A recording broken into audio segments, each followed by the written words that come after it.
Welcome to the 3Haunted podcast, where we bring you all things horror, supernatural, folklore, mythology, and all things that go bump in the night. Hey guys, this is your co-host Ashley Lunar Goddess, Gorilla Girl filmmaker and horror-loving cinephile.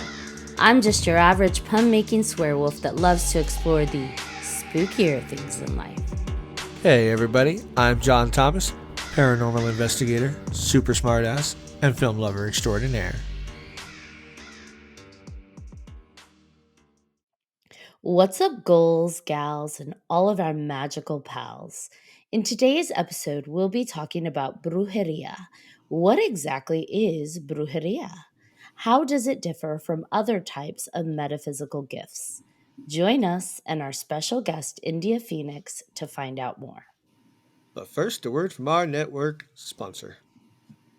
Are you looking for more awesome podcasts? Head on over to withoutyourhead.com for access to the Without Your Head podcast network, where you'll find a variety of podcasts sure to keep you entertained and coming back for more. Sponsor stuff. Sponsor, bring us back. We're so weird. Welcome back, everybody. Like Ashley said, we have a special guest with us tonight, India Phoenix. Welcome to the show. Thank you. Glad to be here, guys. I'm so very glad that I was able to get you on. I know we've been trying to get the schedules to match up, and life, right? Like I feel like it's been just like a chaotic past few months. So I'm really happy we were able to connect and make it happen. So tell me, India, how long have you been practicing brujeria? Yeah. So I grew up in a very Christian household. I went to Catholic school. I did the whole church, Western church thing up until college. And then I sort of took a break. I don't have to get too into the details, but it wasn't a great relationship with the church. And so I broke away from that.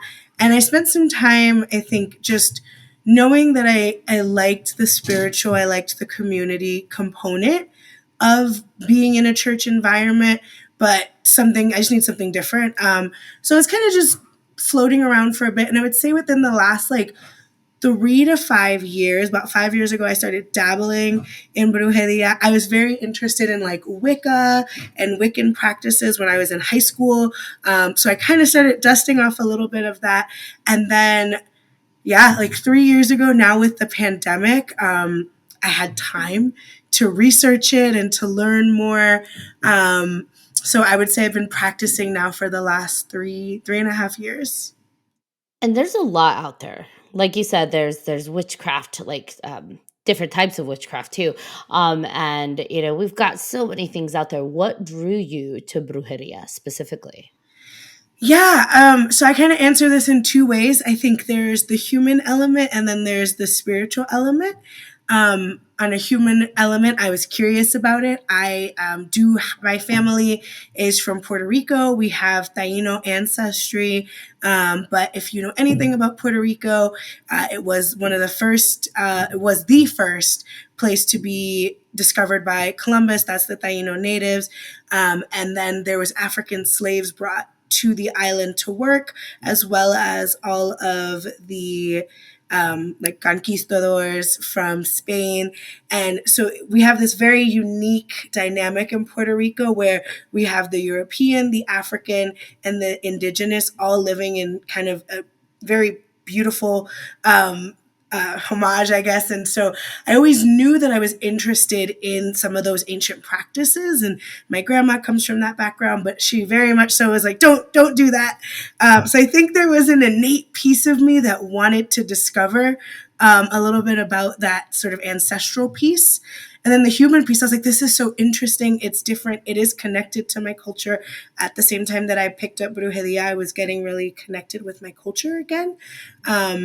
So I think there was just a couple of different things, but it felt the most natural. And once I started practicing, I realized how a lot of the practices of brujeria were things I had been doing my whole life without calling them brujeria. And some of that's because my grandma was raised with that background, so I think she kept some of it. But some of it is, I think, just because of spirituality and the ancestral pull just coming out.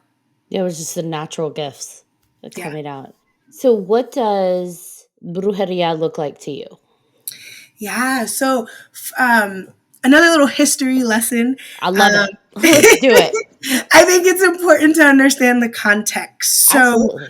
when the conquistadores came to various Latin American countries, we have there's a big Catholic presence within Latin American communities today. And the reason for that is because Spain and Portugal were the two dominating what's the word I'm looking for? The two dominating empires that came into the Caribbean and then also into parts of South America. And they were Catholic and they were doing it under the guise of the Catholic Church. And so they started to implement these like Catholicism practices for the native indigenous communities. And what the indigenous communities did, the ones that were left, because they wiped quite a few of us out, is in order to assimilate and in order to kind of blend in, they kept their old practices, but they put it under the guise of the saints. So they would worship a goddess, but they would give her a different name so that on the outside, it looked as though they were practicing Catholicism.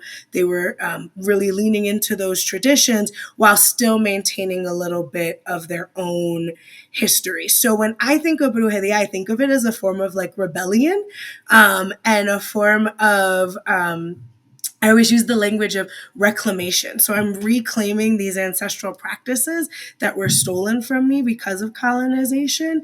And I'm leaning into that while also recognizing that we lost a lot of our practices. And so I'm creating new things, guided by spirit. I put out calls. I spend a lot of time in meditation, but I'm also creating new practices. So it's a little bit of a hodgepodge mix, kind of messy when you think about brujeria. But I like it that way because I think that that's what has allowed us to keep these practices for so long, is just adapting them as the time has gone on. That's kind of how it has to be, though, right? Like it needs to be able to adapt to our lives as they are now, because our lives as they were during colonialism, they don't exist that way. So it really, like, our gifts and our spirituality and our practices really need to evolve with us. So I love your hodgepodge of what you Thank you. created, because it's just taking that and making it yours so that it's authentic to you. So that's really cool. So for what you, because I know especially with the Puerto Rico base, that's also got other influences. You've got like I imagine you've got some of like the voodoo and the hoodoo influence, because it's all the Caribbean mixture of people also there. So how does that does it influence your brujeria practice? Yeah, it definitely does. So the Yoruba people from Africa would have been the biggest influence in the Caribbean. So not a ton of hoodoo. I don't necessarily see that, but one of they don't really have gods. They more have like spirits and deities that I wouldn't say control, but sort of are in charge of certain elements. So they're called the Orishas. These are from the Yoruba. So I do honor them. I don't do a ton of work with them. I tend to keep myself pretty in the Taino practices. So the deities that I work with are based out of Puerto Rico specifically. But yeah, I do. I'm very aware of the Orishas. I honor them and I keep them in mind, especially when I'm doing different types of spell work. I make sure I know whose domain I'm in so that I'm respecting and honoring them, because if I don't, it could get ugly. I only know of things by like name. I don't necessarily know much about it, if that makes sense. So, Sure. how does brujeria differ from like santeria? Because I feel Yeah. like some people interchange it, and those are not interchangeable. Yeah. So brujeria is like a catch-all term, very similar to how witchcraft would be considered a catch-all term. Okay. And Santeria, Espiritismo, a couple of other branches sort of fall under that, the way you would have like Baptist and Catholics and Pentecostals and all of that sort of under the Christianity terminology. So my practice doesn't do a lot of Santeria. Santeria works a lot with like animal sacrifices. You have to go through a lot of training to be considered like a practitioner of Santeria. I don't have that same level of training, so I can't quite even speak to what their practices are because I don't fully understand them. But my form of brujeria is sort of a newer version, and if you talk to a lot of younger brujas, I would say even some Gen Xers and younger, we just didn't have the same upbringing because of a lot of the Western influences that limited our perspective on what witchcraft and the practice could really look like. And it made it something really dirty, which was done obviously very intentionally. But as a result, a lot of young brujas have had to learn on their own. And some of us have teachers, like I know a couple of my friends work with different maestras, and there are some schools, especially now, that are starting to create spaces for like curanderos and different workers to provide these practices. But for so long, we just didn't have that. So I think for like Santeria and Espiritismo, a lot of these people have had that in their culture for a really long time and have been able to keep it sacred. And part of doing that has been keeping others out. So they have successfully kept me out, and I'm okay with that. But I'm finding my own way. Now, finding your own way because you're not able to access certain aspects of it.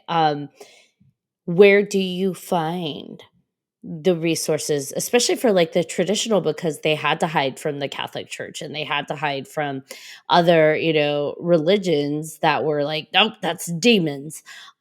Where are you able to find information to help you kind of connect to those older practices to make it your own? Yeah, I would say that that's another like twofold, where there's the human piece and then there's the spiritual piece. So on the spiritual side, I spend a lot of time in meditation. I do a lot of ancestral veneration. So that's one of my big practices, is working with the ancestors, talking with them. And I do find a lot of things are revealed to me in that space.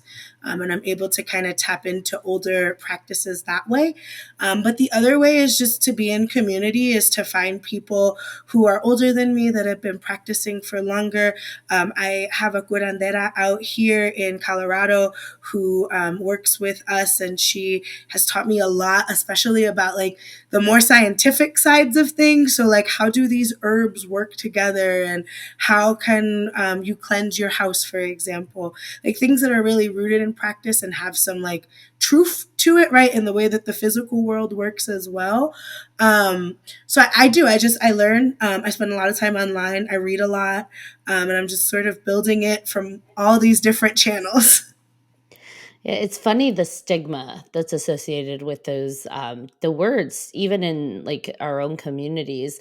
I think about, and John knows about this, like with my grandma, she was basically a curandera. Like she is all about the plants and how to use those to heal, and like some of the different prayer circles to be done if they think something's happening.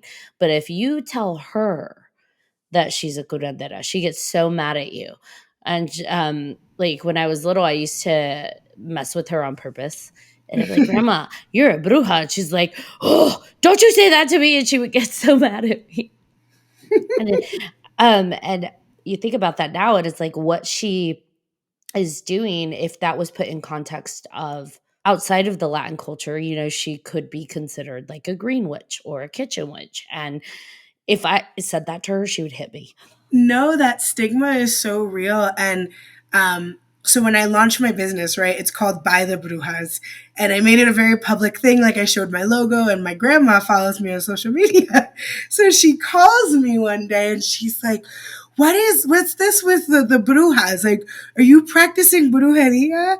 And I was like, oh gosh, like now I've got to like go into this story.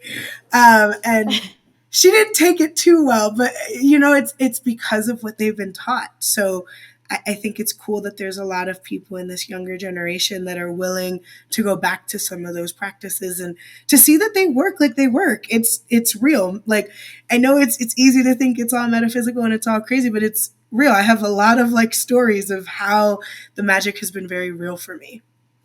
Yeah, and I feel like magic and metaphysical, it's just science that hasn't been proven yet or hasn't, been researched in a scientific way that people will say, "Ah, that's real." So, I feel like it'll get there eventually. But yeah, I'm Right. with you. Like, I'm surprised nobody has told on me to my grandma all the stuff I talk about on these podcast episodes. I mean, I wouldn't stop, but it's just like, Grandma, I have a podcast, right? Yeah, yeah, yeah. Like what I talk about, right? Yeah, see, see, see. And it's like, okay, but I feel like she doesn't because I was gonna say, does she really though? Probably yeah, not. because I feel like she'd be like, "What are you doing?" But she's come around to certain aspects because, like, I have my house filled with like rocks, different kind of rocks for healing and protection and stuff like that. And in the past, it was like people are like, "Oh my god, is she a witch? She's got witchy rocks." I'm like, "Is that a thing?" Like, nowadays there's gems and mineral displays and exhibits at the museum, and I'm like, "Look, it's a witchy display." Like, it just. But she's come around that too. She'll come and see like a new setup. She's like, "Oh, how nice, Mia." So we'll work her way, but I still can't call her a witch. She would hit me with the shoe really hard. But Understood. I get it. It's a cultural thing. I would pay to see that. I'm just saying. oh my gosh, you just wait. All I have to do is call her a witch, like a bruja, and she will throw a shoe at me. Love it. It's fine. It's part of the fun. My grandma and I have a fun relationship. Yeah. Love that. Yeah, she secretly loves that I piss her off. But so then for you, I know you said that you have a curandera you work with and you guys connect to people that carry the traditions. Is it hard to find those individuals? Like, was that hard because it's been such a stigma? Yeah, it's so hard. And it's like part of it is that the communities protect themselves, right? So they don't want the wrong people coming in, and that's understood. Um, and I searched for a long time. It took me about 2.5 years before I found any kind of community like this. And when I found it, full transparency, I was hesitant. I was like, is this legit? Like, I don't know. Is it a scam? Just because we still have our own biases that we don't even recognize. So I spent quite some time like going to, the meetings and connecting with them and researching, doing a lot of like my own checking before to verify. But yeah, it's not easy to find. You have to know the words and what you're looking for. And I think a lot of people, especially newer ones, just don't know what they're looking for either. Now, you said that to create your practice, you connected to your ancestors to really bring that over. So, for me, how did you learn how to connect with your ancestors, or was it something you've just always been able to do? Oh, that's a good question. I think I've always been able to connect with them and just didn't know that that's what was happening. And I actually listened to one of my resources was another podcast by two brujas from New York City. And it was great because I'm from New York City originally. So I felt like I was in community. I felt like I could trust them. They were young. They're younger witches. The show is Modern Bruja. And it's great because they talked about this. And I had never heard this talked about before, this idea of ancestor veneration. And they taught, how to build an altar and what should go on it and what should that look like. So I started there. I built my altar first, and I started just with recently deceased ancestors. So just like my grandfather, my grandmother.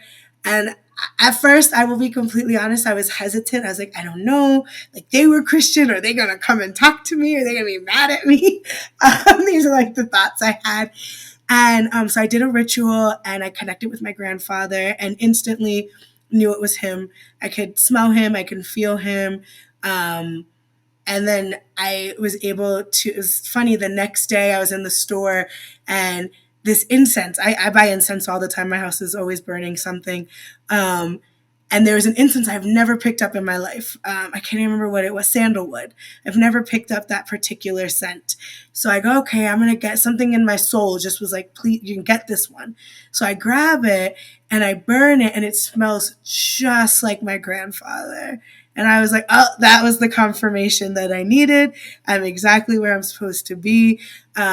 So yeah, I did that. And then after my first sort of like experience where I could tell this is real, I'm not just, a crazy person in my bedroom with some candles lit. So once I had that experience, I started to invite him more into my space. And my uncle, who had also passed away, his son, and we would just talk. And then I started to explore, especially in meditation. When I do stuff with my grandfather and my uncle, it's very like ritual based. So I kind of got all my elements and different things. But I wanted to dig deeper and talk to some of the more ancient ancestors. And so I do that during meditation. And what I do is I just put a call out, a question, something that I'm trying to experience. And then I spend as much time as I can. I started with like 5 to 10 minute experiences. I've been meditating for a while now, so I can go for like 30 to 45 minutes. That's impressive. It's a practice. It's taken a long time. So yeah, I spend that time, and it's usually when I need to learn something, or if I'm experiencing a rut. I want to, be more grateful. I want to do different things. I just ask. And I find that in that reflection time, they start to speak to me and give me answers. Okay. That's I know that's been my John will laugh. That's been my number one, like, how do I do this thing for the past, I don't even know, this past season is I keep getting told you need to connect to your ancestors. And I'm like, but I don't know how. Exactly. So That's exactly what I was thinking. it's yeah, so that's why when you said, "Oh yeah, I connected to them to, really do that." I'm like, "Tell me how." And if you put out a call, so I put out like an open call. When I say a call, it's another word for like a prayer. Mhm. But I'll just put out a call to the universe whenever I'm feeling these ruts. Like if I feel like someone's like, "Oh, you need to do X, Y, Z," and it feels real to me, I'll put out a call. And typically, my experience has been that if I am genuine in that request, an answer will be given to me within a short period of time. It's not always the answer I want to hear, but I do feel like it becomes very obvious to me. And when I ignore it, like if I think that's not it's not the answer I was looking for. It's not, oh, I'm just making this up in my head. I find that it'll continue, right? And so little droplets from the universe will show up until I finally accept it. I got to go and meditate. It's like, you want the answer, I'm gonna give it to you. You're going to face it. Right? Pay attention. I don't care if you like it. That's just what it is. Yes. I did want to go back. You were talking about rocks and like how you have a lot of rocks in Yeah, your yeah, yeah. home. And I love that because sometimes I think rocks is like, I've talked to other brujas and they're like, oh, I don't really do like crystals. Like that's more like Western magic. But like I love crystals. I think they're so cool. I have one in my hand. I've been like playing with it this whole time. It's a selenite and it's to calm me down. So I'm like calming myself down because I always get so nervous when I do these. But I love that because I think that's another example of how when you're a bruja, you can sort of pick and choose what makes the most sense to you. Like I have European heritage, whether I like it or not. And so I've got to lean a little bit into some of those practices too and sort of make it my own. So I'm a huge rock collector. I've got a ton in my house too. And another kind of thing that made me think of it is it's one of those innate things because I've got a 6-year-old daughter who has the coolest rock collection I've ever seen. And she'll tell you, she says, the rocks talk to me.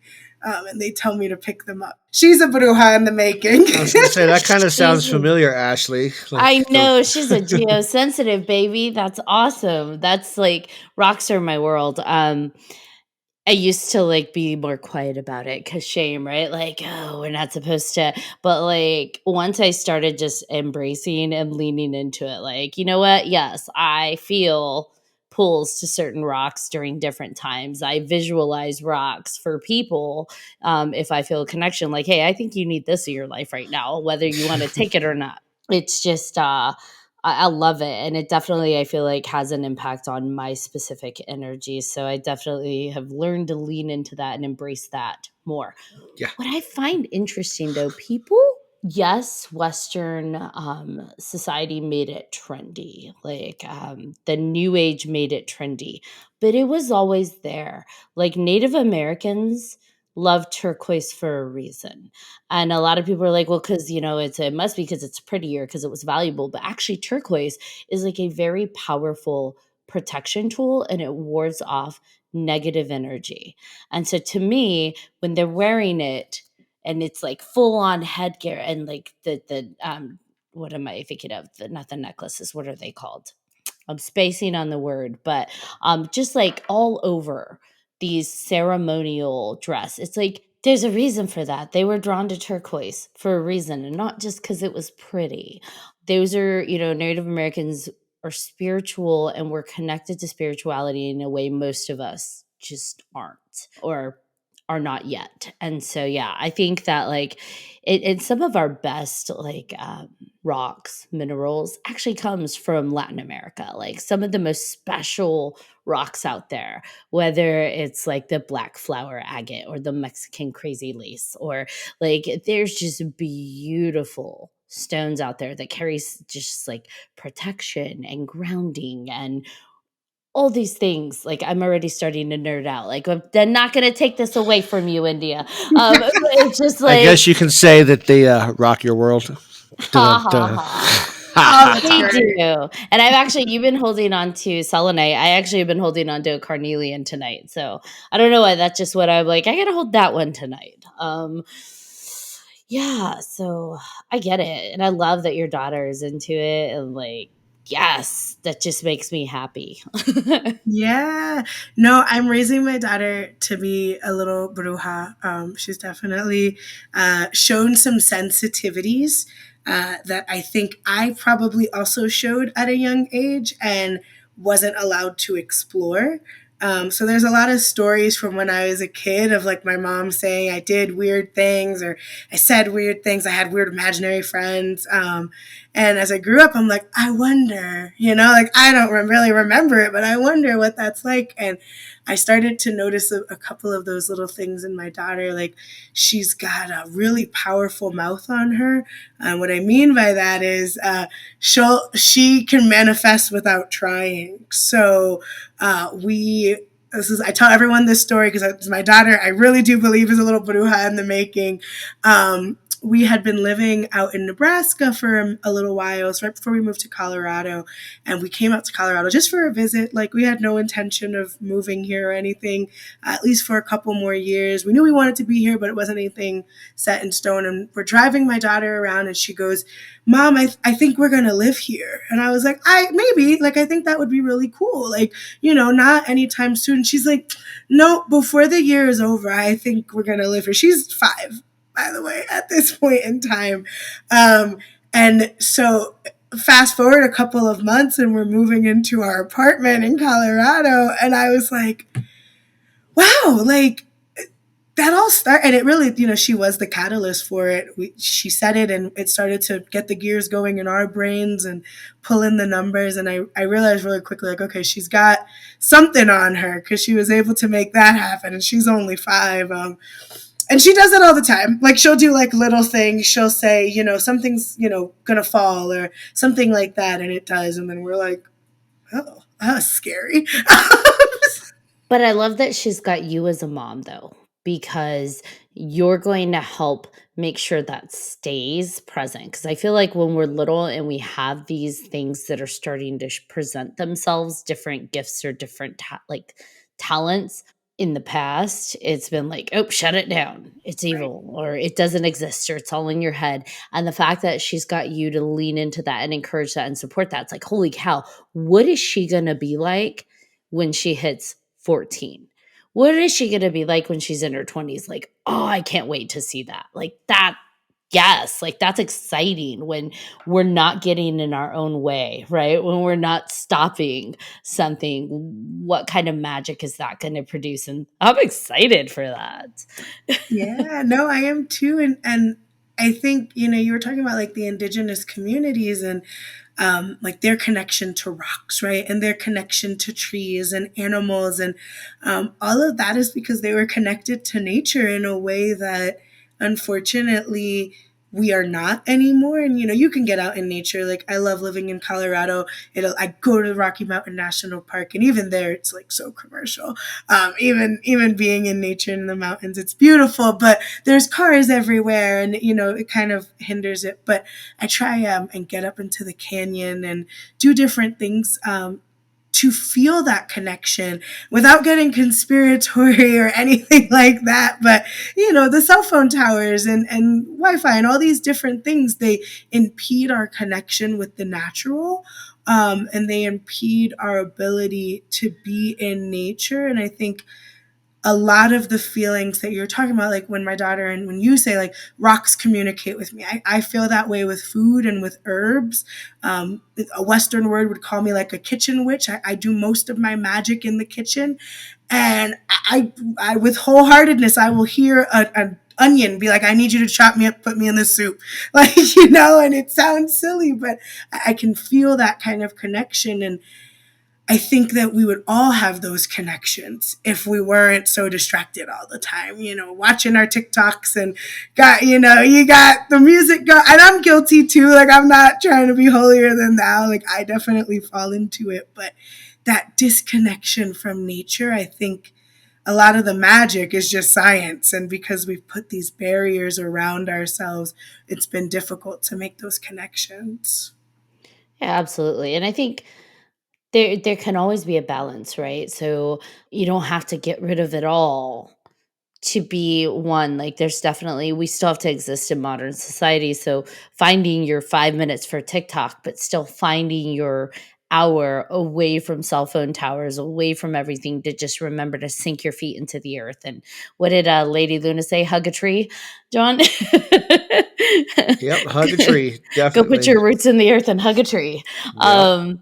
So yeah, I think there's, we just tend to not find the balance, like, or like you said, we completely shut a door, so not Yeah. acknowledging that connection to nature or earth the way we used to, Yeah, or the I way know. we were maybe intended to.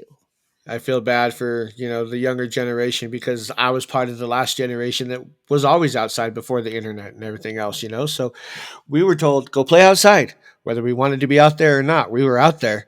So we had to find something to do. So we'd walk around parks and, whatever else. So yeah, Find some the rocks. younger generation doesn't do that, right? Rocks, play in the creek, whatever. But yeah, stick around with some nature. Yeah. Now I have a sensitive question, Yeah. but wouldn't be a podcast, right, without some Bring it on. I got you. controversial. Dun, dun, dun. I try not to be offensive because in the spiritual world, spirituality is spirituality. But to me, we do have practices like brujeria, santeria, voodoo, hoodoo, like you name it, that are very much tied to specific cultures. Mhm. With the new age of technology and modernity, that has been turned into a franchise, oftentimes, where it's like, pay us $4,999 and you too can be a Peruvian shaman, led by a completely like female Caucasian group. And and again, spirituality is spirituality. So if that's what you connect to, great. But I find myself wondering, is that what's happening? Or is it just trendy to be a shaman? And is tomorrow it's going to be trendy to be a bruja? And not towards you, but just like the new age. It does feel like it's being flooded in by like, I don't even know how to explain it. Like, I hear a Peruvian shaman retreat, but then every face I see leading it, I'm like, hold on, what? Where's the Peruvians? Yeah, no, that's such a real thing. And I'm a Gemini, if you guys can't tell. And so I deal in duality. So once again, I have a two-pronged answer for you. I don't mind it because, like, you heard me. I'm like going back and forth because I'm like, it's a hard question. Well, and it is. So I think two things. I think that what we are noticing right now with this sort of spirituality is trending. I think this happens a lot in times of uncertainty. So I think if we go back in history, even just in our lifetime, something very similar happened in like the early 2000s. And what happened during that period of time, right? Like 9/11, like different times where we feel unsafe or unsecure, we start to lean into things that can give us that. And a lot of people, I'm not speaking for everyone, but a lot of people I know, at least in my personal circle, in some capacity were involved with Christianity, and were in some capacity burned by it. And they knew they wanted that comfort, very similar to me, but not there because it wasn't there, right? So where else can I go? I think that was very natural. I think a lot of people experienced it.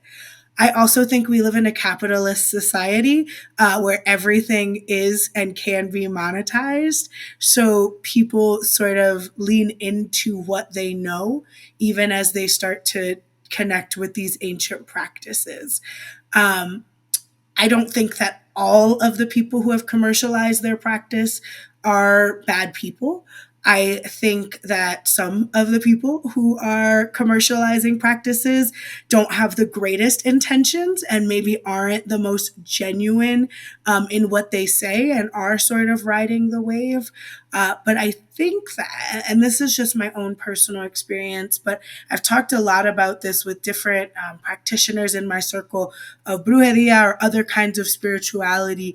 And what we've all sort of collectively agreed upon is that there was some sort of awakening that happened within the last 3 years. So a little bit of astrology, not a ton because I'm not an astrologist, but we entered a new age. We entered the age of Aquarius, and in this age, is a big awakening. And that was something that was predicted. And it's so funny. And I think the universe is so cool in the ways that it drops seeds in our lives for major plot lines that are going to come up later in life. It's like a little foreshadowing in real time. And when I was a little girl, my uncle, who has since passed away, and he's one of the ancestors I work with quite a bit, he used to tell me about the age of Aquarius because it was a song, like in like the 70s. And he would always like, oh, it's the dawning of the age of Aquarius. And it was sort of this like joke, but that always stuck in my head. And then I believe it was in 2020 that we made that transition into the age of Aquarius. And then, of course, our entire world went to shit. I'm sorry, I don't know if I can curse on this show. No, you can. Totally curse. Go for it. Yeah. So things got bad really quickly. And I think that upheaval is what set a lot of people onto this new path. That recognition that we're bigger, or it's bigger than just us. I think a lot of us were siloed, and the pandemic, for many people, opened up their eyes to where they fit in the bigger community. And a lot of people started to seek that out. And I believe in spirituality, so obviously I think there was a spiritual pull, whether it be from the ancestors or from people on the other side.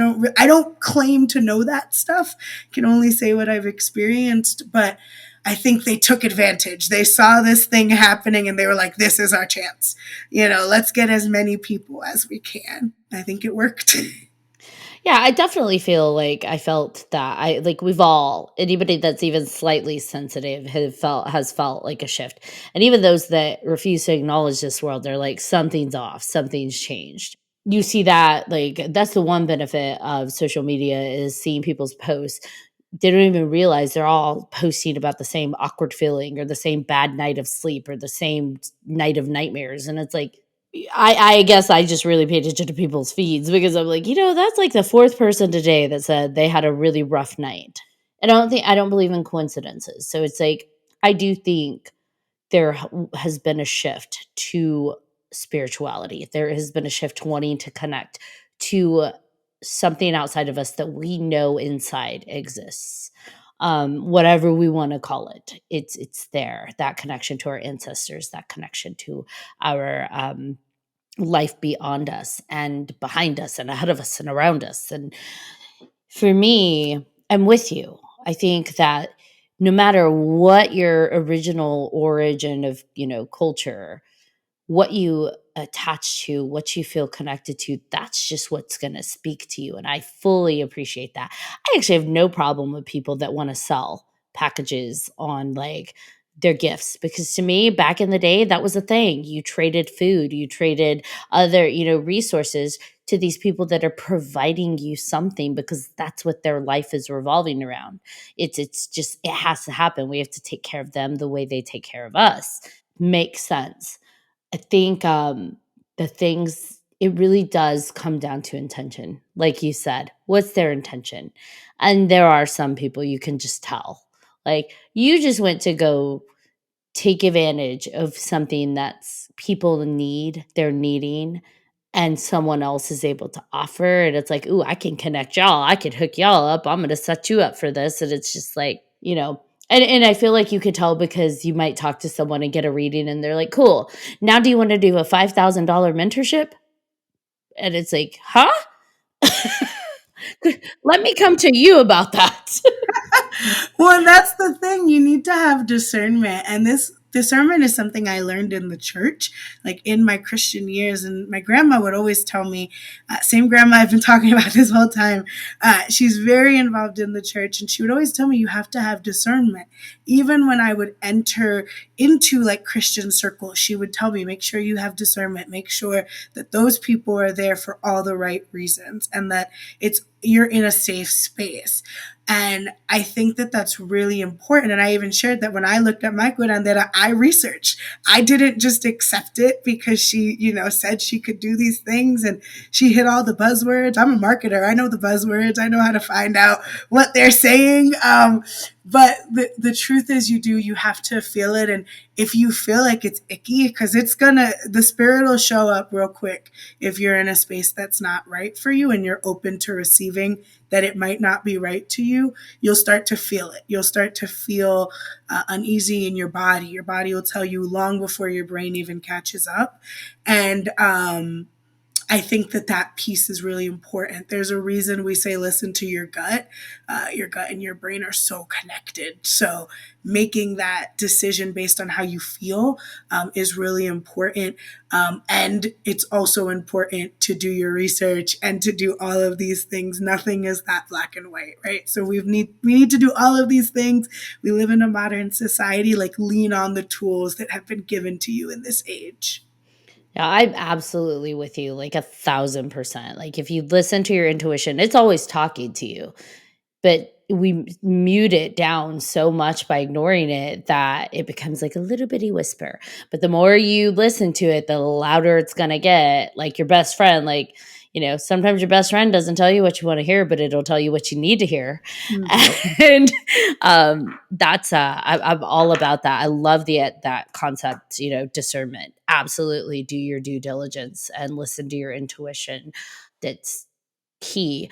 And I think too, people when they listen, like when they feel their intuition, it's really important to be able to acknowledge that, like, just because something isn't right for you doesn't mean it's bad. Because I think some people equate like, ooh, I feel that this isn't for me, they're evil, they're bad, they're the devil. And it's like, not necessarily, it's just not right for you.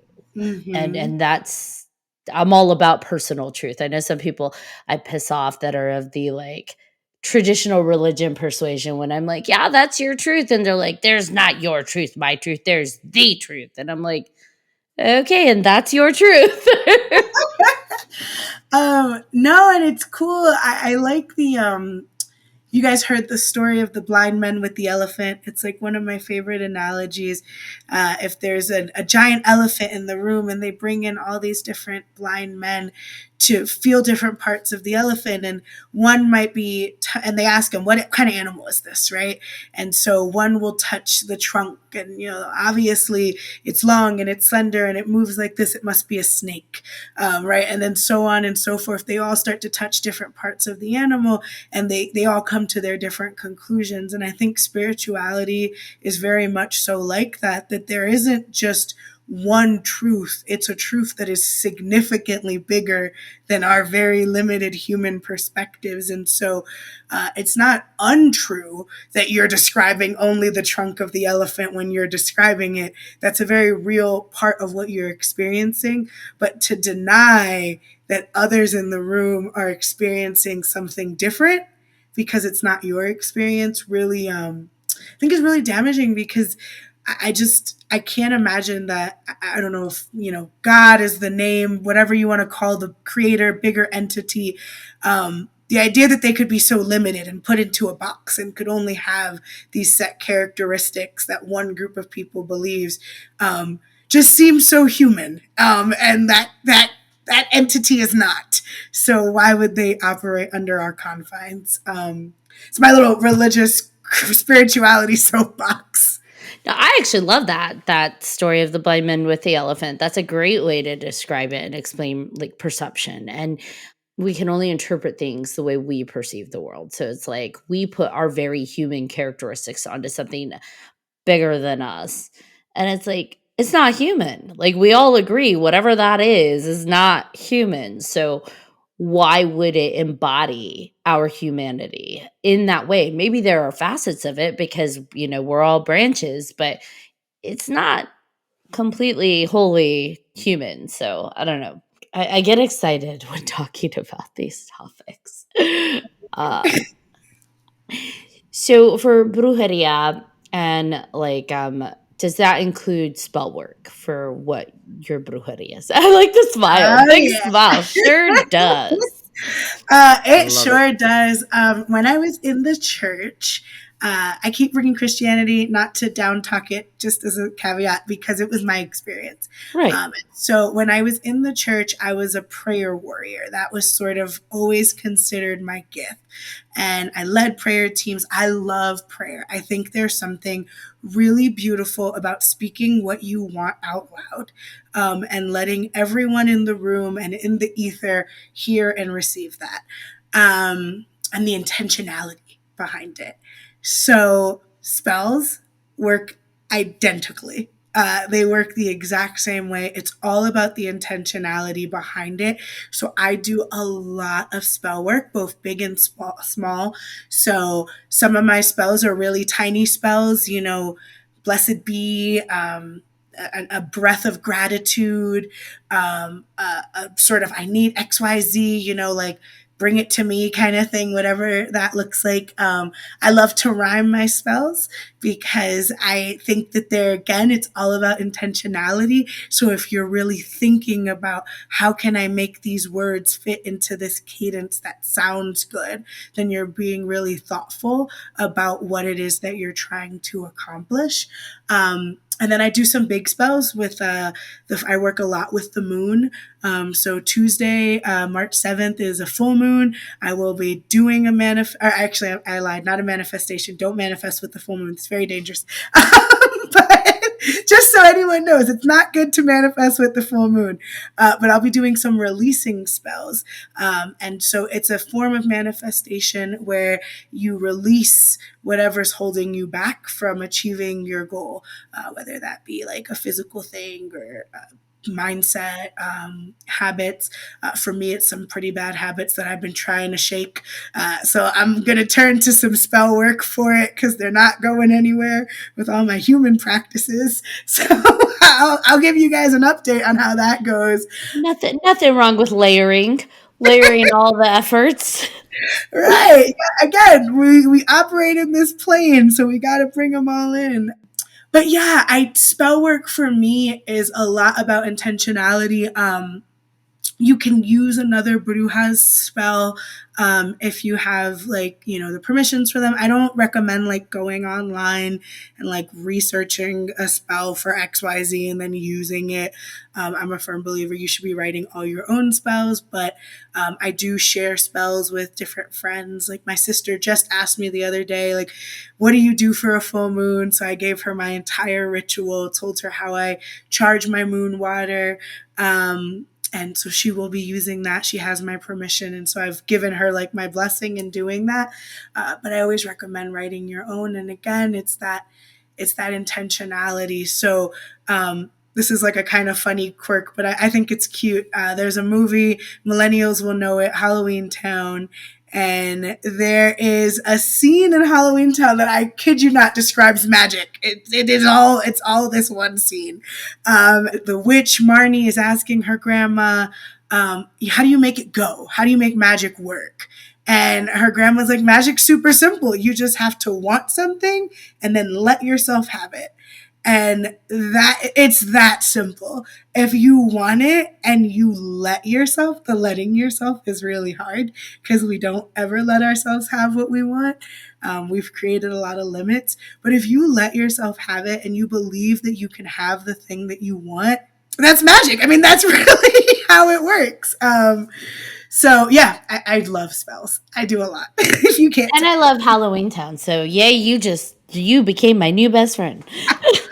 A classic, a millennial classic. Love Halloween Town. I love horror movies and lovely and love like you name it.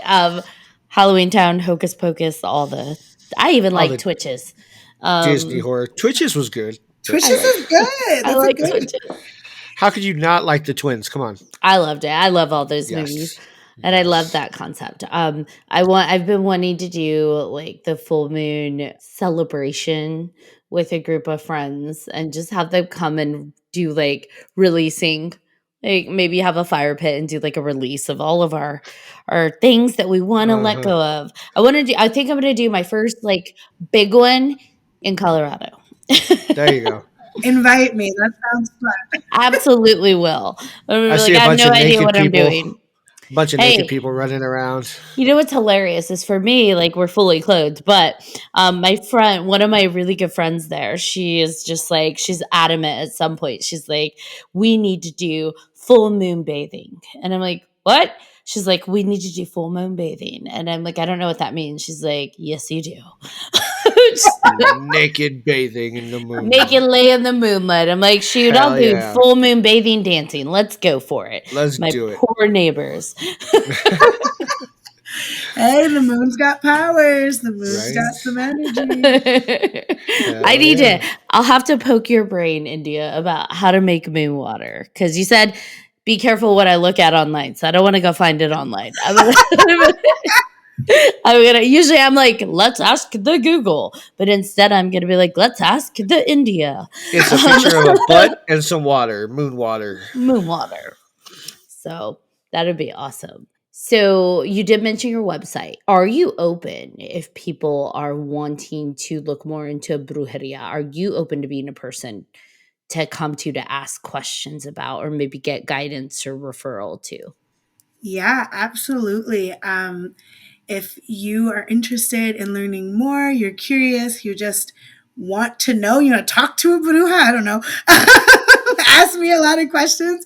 Feel free. You can just drop me a line. You can email me at indiaphoenix@bythebrujas.com or contact me through my website. It just sends an email to me anyway. So either works. For the brujeria, is that more of a personal practice or do you also offer services to people that may need help? We're working on it. We offer, right now, my firm is primarily marketing, but we do have a magical component in that we bring a lot of holistic practices into it. And we are working on actually developing a curriculum for people to just learn the basics, because we find that a lot of people just don't even know, like you were just asking, like, how do I make moon water? How do I do XYZ? Like, these are questions that we didn't know the answers to when we first started our practice, and we've had to learn along the way. So that's in the works. It's not ready yet. Hopefully by this summer. Ooh, fingers crossed for you. Make sure, if I can make a request, make sure we put the history, because I love that you know the history. And I think that for anyone wanting to enter into things that have a strong cultural tie to it, absolutely take the time to learn about the history behind it, because the history oftentimes is what drives the emergence of exactly what is happening. Exactly like you said, how brujeria even came about as a response to the domination of the Catholic Church. And so definitely I think it's so important to know where things how they're born. I think that definitely drives, not the whole thing, but it's paying respect to your ancestors, basically. So, Oh yeah. because we all share the same ancestors at some point. So, Absolutely. No, we are all connected and we're all each other. And so it's important. I absolutely believe that. and I love that every answer is a twofold answer. Like, because for me, I feel like every question I ask is like a twofold question. I can't help the duality in me. It really is that Gemini. Nor should you. Nor should you help the duality because nothing is ever that simple, right? Especially when we're talking about spirituality and individual practices. Do you find with brujeria people are more receptive in your community to it now that there is that awakening going on? I think that's generational. So older people still have a lot of the same stigma. By older, I mean like people like 45 plus. Obviously, not all, but that's just been like my kind of general experience. Younger people think it's cool. I think they're feeling those same like calls, and maybe just haven't been as open to them.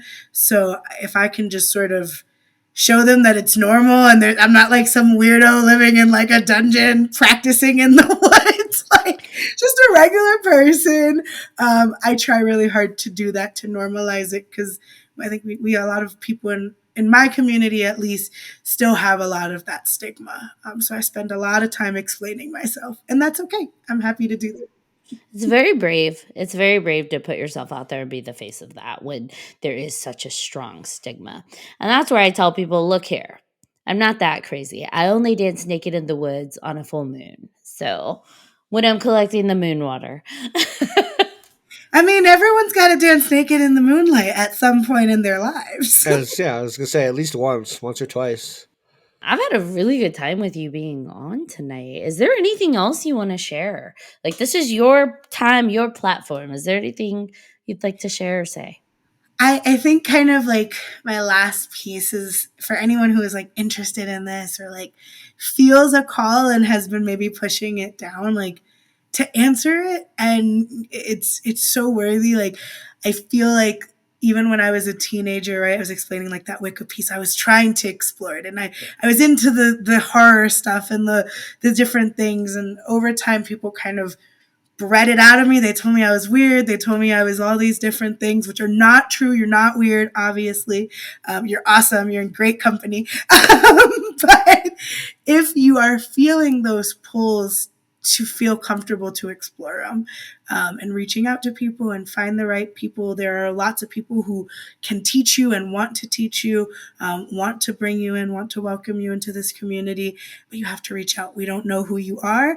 We don't know how to find you. So you have to let us know and we will welcome you. I love that. Always use discernment, Yes. but you're not alone and you have a community awaiting you. I love Great. it. Oh, that was so synthesized. You put that into such great words. She's good at that. No, well, thank you. I love the message that you bring to the table. You know, a lot of the reason why we talk about these topics is because one, personally, I just want to know more. I feel that call and that connection, right? But also, two, we got to take away the stigma. And the only way to get rid of those stigmas is to talk about it and to put real faces to it. We're not, sitting in a room doing something awful, like it just like to make spells can take your agency away, and like it just whatever people have in their vision came from probably movies, and it's just that's not what a lot of these topics are that we're talking about. So I appreciate you being willing to come on and be vulnerable about your practice and what you've experienced and how you put it together. Don't be surprised if I don't continue to blow up your messages like, India, but what Right. about this? And hopefully you'll want to come back on so we could talk to you more about this stuff. Yeah, I was just thinking, I was like, I got some stories for you guys if you ever We love welcome me stories. back. Oh, well, we would love to have you back Yeah. on. Absolutely. Consider it done. Yeah, you're back. Yeah, exactly. You tell me when, and we will put you We'll back make it on. happen. Yeah, because I would Exactly. absolutely love to have you come on. You guys are making me blush. Thank you guys again for just letting me talk and share brujeria with you all. Yeah, I'm appreciative that you came on to talk about it with us. Truly, that's just it's so happy, Right.